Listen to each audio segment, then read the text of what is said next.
If I thought the virus outbreak would have put a stop to the alumni rally, Dean. No, canceling it would be a worse disaster.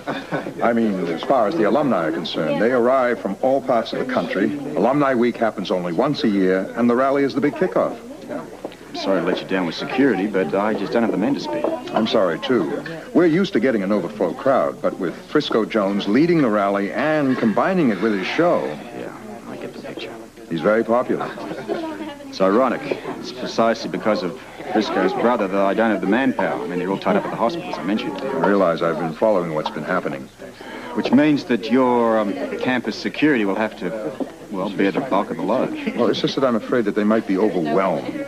They're used to handling the crowds at Frisco's concerts, and his show hasn't really provided any trouble, but...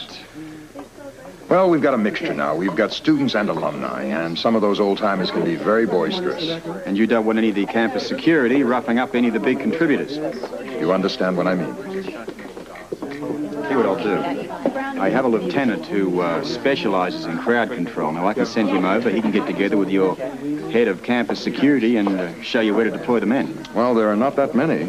In that case, the more conspicuous they are, the better. Well, I'll appreciate whatever your man can do for us. He can also give your man a quick education. Excuse me a minute, Dean. How's it going, mate? Robert, is Tony safe? Has something happened? Everything's fine. Everything's fine. There's no problem. Do you have any new leads or anything? Not at the moment, but we're on top of it all. We've doubled the guard, too. That's good. Anything from Dr. Palmer or Rick? Not as yet, but the minute I know something, I'll tell you. On the other hand, if you know something, you'll tell me. All right? Thanks.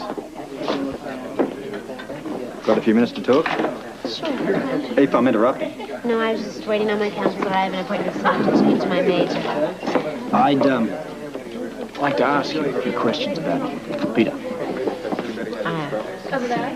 You know that he's left the country, and at this stage, there's not much chance of us catching him. He can't get away with what he did. No, hopefully. But maybe you can help. How? You can tell me about the wounds that Peter had, the ones that Tony treated. What were they? Let's see. Think very carefully about this, because it's important. He was crippled in one leg and he had a limp. Wait. How could you tell that? When he first came in, you said he collapsed. Yeah, we should have... He took a few steps. It was a limp. Probably from that plunge he took over the waterfall. Yeah. He also had a bandage. He has a bandage on his shoulder. Which side? It was the right side. It had to be the right side leg because he was bleeding very badly from another wound, and that was on the right side, too. Very good, Felicia. Now, are you sure it was a knife wound? Yeah. I remember Tony saying so. Why? It's a theory I'm working on. I'm sorry I'm late, Felicia. Well, that's all right, Mr. Pryle. You must be the police commissioner. Yes. This is the counselor. I sure hope you get the guy that shot that doctor from General. Well, we're doing our best. Felicia, if I need you for anything else. Oh, I'll be around here all day, or you can leave a message at Kelly's. Okay, bye. All right. That'll make a nice little... Well, the word around the room is that you are an enormous success. Oh, Grant, isn't it wonderful? Mr. Diamond says that also he sold some of my paintings and at the prices we've asked. Why not? That's terrific. You must be very proud of your wife, Mr. Andrews. I am very proud of my wife, Mr. Diamond. In fact, every man should be as lucky as I am. I have a wife who is both beautiful and talented. I would say you're a smash, Celia. As I knew she would be. Listen, the reception is about to start. Why don't we go ahead and toast your success with a glass of champagne? You can go ahead and serve anytime. This is beginning to be one of the happiest days of my life. Well, you deserve it. Ollie, where's Robert? He's in Port Charles. He's got a lot to do because of Tony's shooting. Oh, poor Robert. He always seems to be working. Yes, I wish he could have come. He could use a break.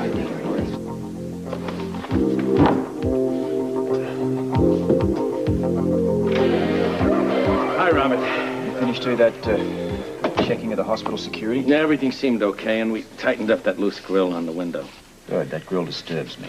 Oh, come on. It could have just been some overzealous reporter trying to crack security. Well, the killer trying to get back in to finish the job. Oh? Well, what do you think of us? The killer. Why? Fits in with my new theory. Oh, and pray tell, what is that, Master? You remember, a couple of months ago, the guy Van that was knifed? The guy who went after Felicia at the New York Museum? Right. He went after Felicia in order to get that treasure ring from her. Yeah, and we found Peter's Texas phone number in his wallet. So, there's a connection between Van and Peter. I don't see what's that got to do with Tony and the killing. Van and Peter were knifed. Well, a knife isn't an uncommon weapon. Peter was after the treasure, and we're pretty sure that Van was too. And working with Peter. Let's assume there's someone else involved. Someone here in Port Charles. Well, that could explain why Peter came here. Let's say this man knifed Van. Let's say he also knifed Peter. Let's say that Peter tells Tony who knifes him. But the guy's sitting outside the Pullman car window taking it all in, so he shoots Tony in order to protect himself.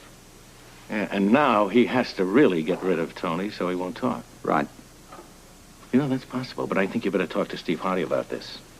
Why? Well, he was complaining earlier that our security checks are interfering with hospital procedure, and he would like to talk to you. Well, I'll talk to him when I check out the security myself. Oh, security is pretty secure.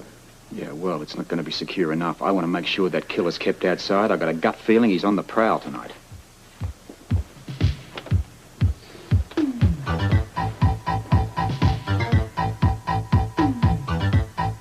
Dr. Robert Troutman, OR staff. Well, Robert, did you hear that patient?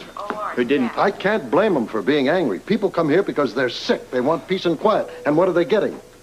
It's only temporary. Temporary. Your men will have to change their methods, believe me. What seems to be the problem? It's like that man said. This is a hospital, not a prison. And every patient who has a visitor is being treated like a criminal. Well, unfortunately, that's the kind of people my men are used to dealing with. Well, not here, Robert, not here. Look, I'm as concerned as you are about Tony's safety, but I also have a hospital to run. Okay, just so long as you see it from my point of view. I mean, I'm trying to protect a guy who someone out there wants to kill. And you really think they'll try it again? I have every reason to believe they will, yeah. It's terrible, just terrible. I mean, a small disruption is, you know, a small price to pay for a protection of a man's life, don't you think?